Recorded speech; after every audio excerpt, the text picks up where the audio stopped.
राधे राधे प्रिय भक्तजनों, आपका स्वागत है आपके अपने YouTube channel magical world of Achyut पर। आज हम इस वीडियो में अयोध्या कांड में आगे की कथा सुनेंगे। महाराजा दशरथ की आंखों से आंसू बह निकले।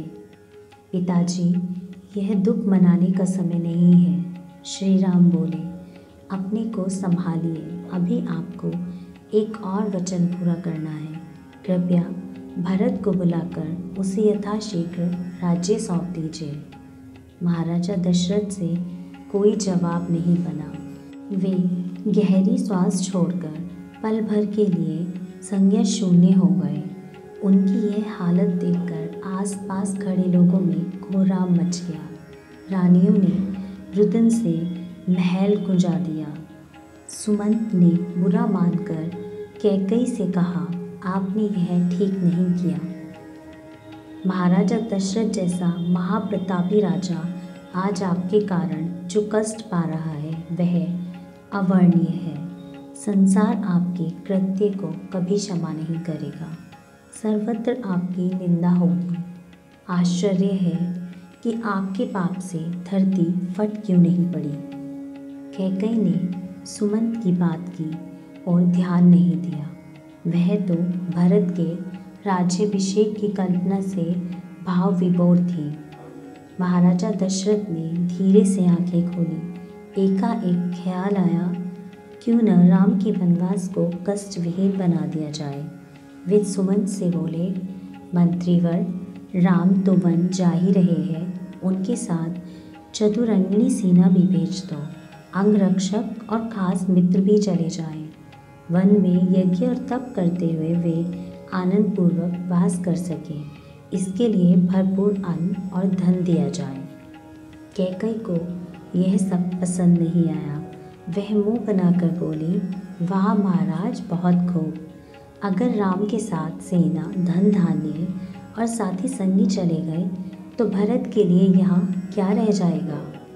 ऐसा हुआ तो मेरे वरों का अभिप्राय ही चला जाएगा। राम मुस्कुराए और बोले, हे तात, माता ठीक कहती है।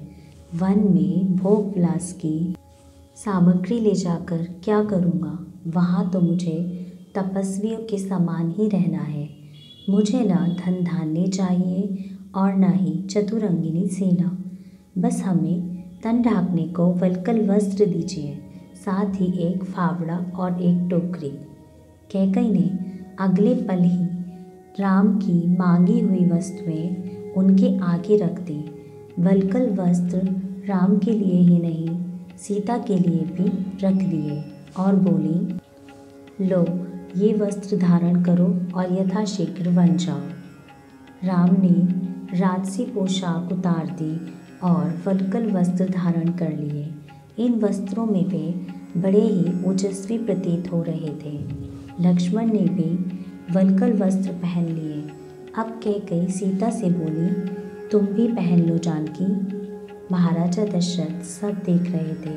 कैकई जो कुछ भी कर रही थी वह किसी को अच्छा नहीं लग रहा था। सीता ने कभी ऐसे वस्त्र नहीं पहने थे। उन्होंने श्री राम से पूछा कि इन वस्त्रों को कैसे पहने। तब राम ने जनक दुलारी को वल्कल पहनने का तरीका समझाया। सभी के हृदय में हुंक सी उठी। कैकई ने वर में सिर्फ राम का ही वनवास मांगा था, फिर सीता को किस अपराध में वह वल्कल वस्त्र पहनने का निर्देश दे रही थी, यह किसी को समझ नहीं आया।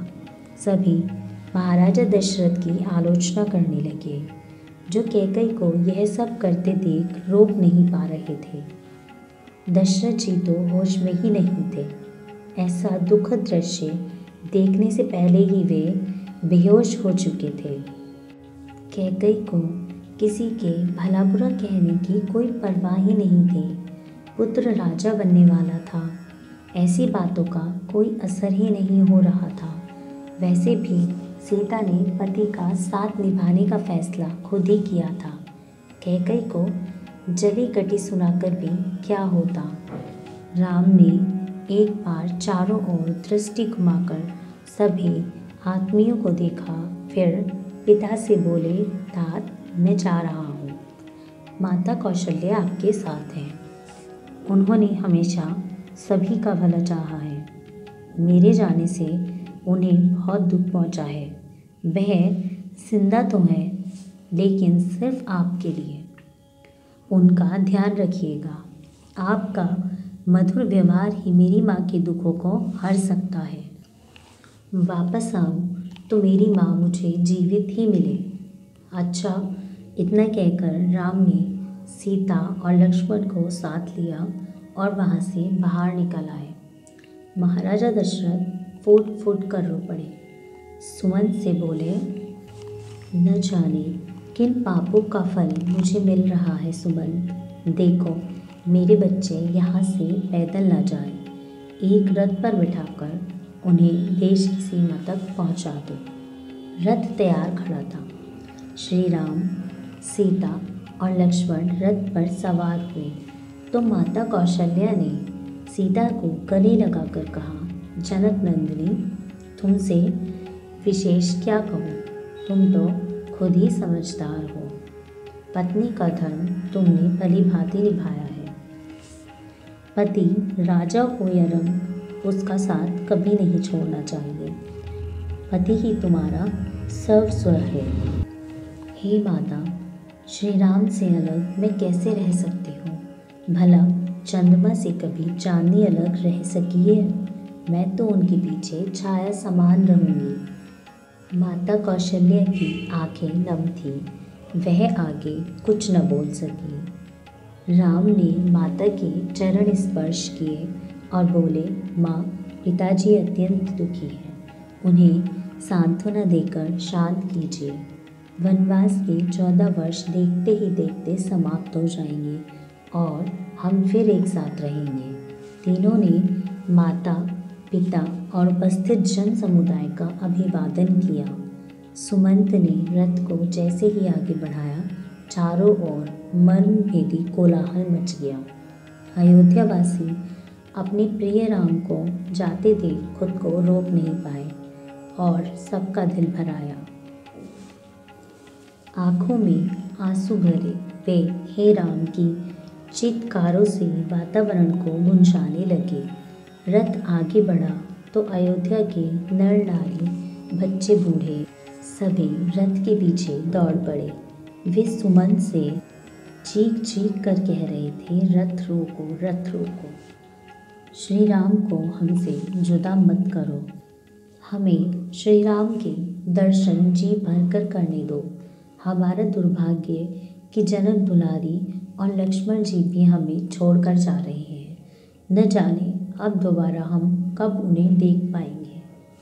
लोगों की भीड़ रथ के पीछे थी। सुमंत ने रथ की रफ्तार जैसे ही कम करनी चाही, राम बोले, रथ बढ़ाओ सुमंत। नहीं नहीं, राम को मत ले जाओ। भीड़ चीख रही थी। श्री राम के प्रति जनता का ऐसा असीम प्रेम देखकर महाराजा दशरथ का जी चाहा। वे स्वयं भी जी भरकर धिक्कार, शोक, ग्लानि वे दुख के मारे वे कटे वृक्ष की तरह जमीन पर गिर पड़े। जन समूह में कोलाहल मच गया। पूर्ववासी महाराजा दशरथ को घेर कर खड़े हो गए। माता, पिता वे जन समूह की ऐसी शोचनीय स्थिति देखकर श्री राम की आंखों से आंसू आने लगे। उन्होंने सुमंत से कहा, जितना जल्दी हो सके यहाँ से निकल चलो। रथ की रफ्तार तेज हो गई। अयोध्यावासी भी तेज तेज कदमों से रथ के पीछे दौड़े। वे अपना खाना पीना और घर जाना सब भूल गए थे। बस लगातार चीख रहे थे, रथ रोको, रथ रोको। महाराजा दशरथ भी रथ के पीछे जाने को उद्यत हुए तो मंत्रियों ने कहा, महाराज, राम आपकी आज्ञा से ही तो बन जा रहे हैं, फिर यह कैसी उतावली? यह उचित नहीं है। राम एक दिन वापस आएंगे और जो वापस आता है उसके पीछे जाना शास्त्र सम्मत नहीं। थोड़ी ही देर में रथ आंखों से ओझल हो गया और पीछे रह गई सिर्फ उड़ती हुई धूल। महाराजा दशरथ हे राम हे लक्ष्मण की मर्मभेदी चीखों के साथ धरती पर आ गिरे। जय श्री राम।